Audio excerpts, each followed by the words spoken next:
What are you waiting for? Come join me. What's up, guys? Welcome to today's video. In today's video, we will be talking about Superman and Lois, Season 3, Episode 5, entitled Head On. If you're worried about spoilers, you should probably come back after you've seen this episode. You have been warned. If you are new here, thank you for joining in. You should most likely, and if you want to, hit the subscribe button, hit the alert bell. That way you never miss another video. If you are one of my current subscribers, make sure you have the alerts turned on because I upload daily now, different reviews for the different shows that we all love. And I'm going to start uploading different content since we're on like a little mini break from Superman and Lois and The Flash right now. Do all of what I said and do it. It says down below. I greatly appreciate it. I love you all and I thank you for the support thus far. Now, let's jump right into this episode. When we get into this episode, we see that there has been a 3-week time jump. Candace has been living with him for 3 weeks and she is currently looking for a different place to live. That actually answers the one question that I had last week. How are they going to handle the whole super heroic stuff with Candace living in the house? Well, they're fast tracking her out of the house. I have no problem with that. That's like a natural progression. This was never supposed to be a permanent thing, and they're moving the season along and the timeline along. We see that the boys are getting ready for a Valentine's Day dance. They're still not back in their school yet, so they're having it at some like barn bar type thing. I guess. I guess that's okay in like small towns or whatever. That was like one of the weaker points of the episode to me.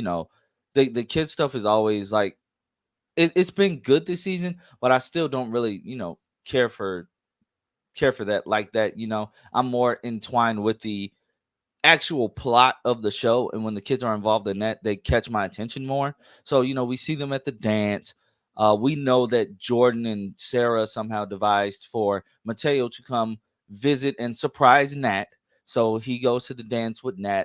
He makes a move too quick on Nat, which actually was hilarious. We find out Nat has never actually kissed a girl because, well, not kissed a girl. We found out that Nat has never really kissed anybody. And it kind of makes sense because on her world, they were living in fear of Superman. So her and her dad were living in basically like a bunker.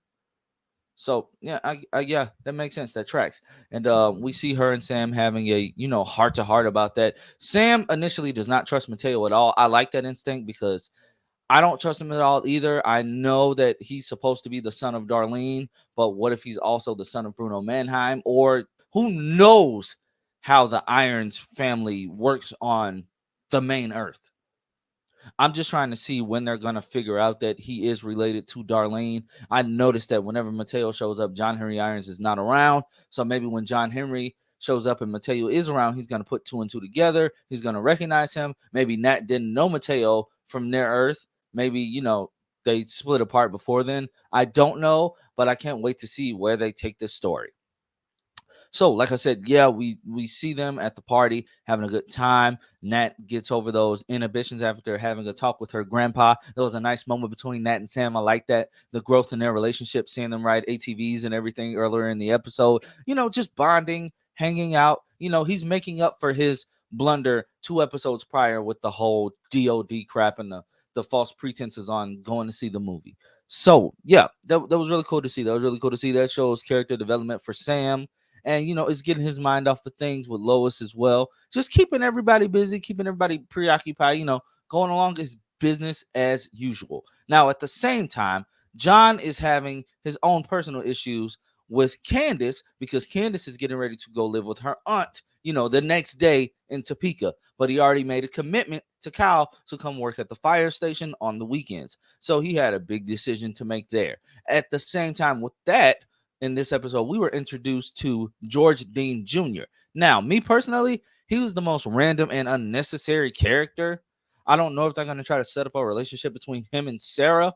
But I guess we see Sarah go check on him. They bond. She takes a little swig of his whiskey bottle or whatever it is, whatever was in that flask. Lana catches them, but Lana understands she was just being there for a friend. Now, some people may think that there are, relationship indications there, maybe a budding relationship. I don't know. I'm sure Jordan would be pissed about that and that would add, to the teen drama of it all. We just have to wait and see. But I'm glad to see that progression between Lana and Sarah, that Lana actually listened first before she jumped to conclusions. Now that we got all of that out the way, I also thought Kyle and Chrissy were going to get caught this time. Several instances in this episode, I thought they were going to get caught, especially because of the promo images that came out. It made it seem like Lana was catching on to the two of them. But the Kush, the Kush has moves. But anyway, let's get into the meat and potatoes of this episode. Sam isn't happy with the treatment plan at Hobbs Bay Medical Center because of the whole Bruno Mannheim of it all. Understandable. John Henry wasn't okay with it either, and neither was Clark at first, but they understand they need to. We start out the episode with like a cold open of them just going through like the first stages of this new chemo treatment plan. No words, just them making eyes at each other. Just going through it all. It's great to see Lois being a trooper through this whole ordeal, through this whole treatment plan. I really like the way they went about it in the first few minutes of this episode. Then we jump to Bruno Mannheim giving this guy named DeStefano, aka Deadline, who in the comics Deadline is a Starman villain. He was introduced as a Starman villain, not Sylvester Pemberton, guys. His Starman was Will Payton. Had to check my notes real quick so I wouldn't mess it up. His Starman was Will Payton. So we are introduced to Deadline. He has the intangibility powers. His suit is actually somewhat similar. So I'm under the impression that now the new XK of it all will be Superman's blood. I was thinking Superman's blood would just give people, Kryptonian-esque powers, but I guess not. So I mean that's cool. They're switching it up. I like that. We don't have to keep going the same, XK route. Bruno sends him out on a mission. His mission is to break into the DOD and get the information that they need. We see that he actually does that towards the end of the episode. We will get to that momentarily. Lois is snooping around the medical facility when she should actually be sitting in the little, excuse me, when she actually should be sitting in the little chemo bay. That's what I wanted to call it, with the other two ladies. While she's snooping around, we see Clark, talking and learning a little bit more about, this whole cancer life, if I can say it like that, from two other ladies. I think one of the ladies is actually Automatopoeia.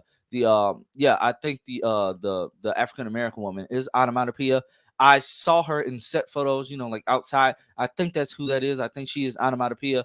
Just a mole planted in there. Maybe Bruno gave her powers, in exchange for loyalty, yada yada yada, in order to save her life, loyalty. It would be hilarious if that was, and Clark was just looking her in the face the whole time and did not realize it. So they're talking about this whole cancer struggle and how it could be a toll on life. He finds out about one of the lady's daughters, and he sees that the other lady falls asleep. He wants to know if she's okay. It was a really, really, really, really tender moment. At that same instant, Bruno Mannheim walks in on Lois in his office, going through his computer. Now, when he opened the door and was just standing there, that was very menacing, and then it would cut to commercial break. But Bruno shows her the entire treatment facility, the lab, everything. He shows her everything, showing that he doesn't have anything to hide. It seemed like Lois was having sympathy for him in that instance, just in her face. He tells her his tragic backstory about how his mom got sick from living next to a chemical waste plant, and how nobody would really care about a nurse from the suicide slums, yada yada yada. So he made it his life's mission to save his people from suicide slums and to save the people in Hobbs Bay. He tells Lois he will do everything and anything in his power to save her life, but he will not let her stop him from saving the people of Hobbs Bay. Now, I can believe that partially. I can believe that he really wants to help the people, but he's doing it in horrible, horrible ways. And I mean, that's how villains work. They see themselves as the good guy, they see the good guy as the bad guy. So I thoroughly enjoyed this part of the episode, especially when Clark showed up to the door, knocked on the door, and was just like, nonetheless, they Clark and Lois go home. She wants to go to the party to see the boys. Clark is like, maybe you should rest. But she's like, no, no, no, I'm going to do it. She gets dressed. Clark gets dressed. But Clark hears the commotion and the ruckus going on at the DOD. Deadline has broken into the DOD, killed an agent, and is breaking in to steal like the locations of the different DOD black sites to see what all they have there. He is successful in that mission because during that fight, the intangibility Clark was not prepared for that. And um Deadline got some cold knife work skills, don't he? Like he was just shaking Clark up with the kryptonite. But Clark finally figures out a battle strategy. He knocks him all around the room and knocks him into the wall while he's destabilized. So he's halfway in, halfway out the wall. And we see Clark's suit. It does indeed still self heal. I think that's really really cool. That explains why he doesn't really keep battle damage. I like that. So if I was Clark, the only thing I did not like is if I was Clark, when I ran in there, I would have destroyed the device first. That would have been my first priority, like to destroy that, throw dude through it if you have to, or just heat vision it, like you did with all your blood last week. But I get it. He went after the villain first. That's a hero thing to do, I guess. He didn't know what was really going on. But once I saw transferring and saw the percentage going up, that would be my first thing to do. But that's just me. Let me know down in the comment section down below if you agree, if you would have done the same thing. So he tells Superman like that he's too late.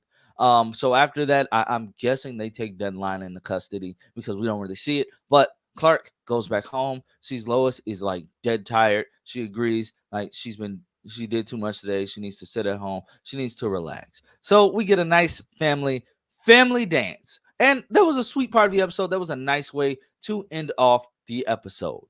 But before the episode ends, because we know that Candace is leaving, um, and yes, John takes her to Topeka to live with her aunt. I'm glad he's taking this, he's taking this in stride. He's being a man about it. That shows growth. That shows growth. Now, I don't know what's going to happen with John later on. Maybe this will cause John to focus more on, the fortress since it's for the family. Maybe John will start going to the fortress more. Maybe we'll see him diving into some of that Kryptonian tech. Who knows? Or maybe he's just going to commit full time to the fire department and to his other job. Just focus on that, focus on school and whatever else he has going on in his life at the moment. We don't know, but I'm looking forward to see it. I'm really enjoying Michael Bishop and his arc this season as the new John Kent. He's doing a phenomenal job. Sam Lane talks to Lois and Clark and tells them about what Deadline actually took. And when we see what was that, one of the black sites, Sam, you're just giving Clark reasons to not trust you. Why didn't Clark know that they still had Bizarro's body? And this makes me believe that maybe because this was an unprecedented turn, I did not expect this. I don't think anybody expected this. I think Bizarro is going to become that spiked creature that we see, that's rumored to show up at the end of the season. And yeah, I thought it was going to be Henry Miller. I also thought it could have been a doppelganger of John Henry Irons. But now I am convinced that it will be Bizarro Superman. Let me know what you guys think. This was like a twist to end all twists. I did not expect this. And wow, what a cliffhanger to end on since we're going on a 1-week break.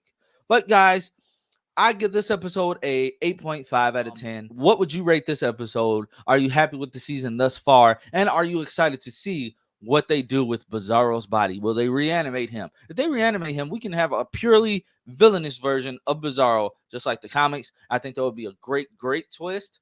But yeah, like I said, guys, let me know down below. If you are new here, please do subscribe, share this video around, and thank you for joining the Geek Drums Nation. I'll check you guys next time.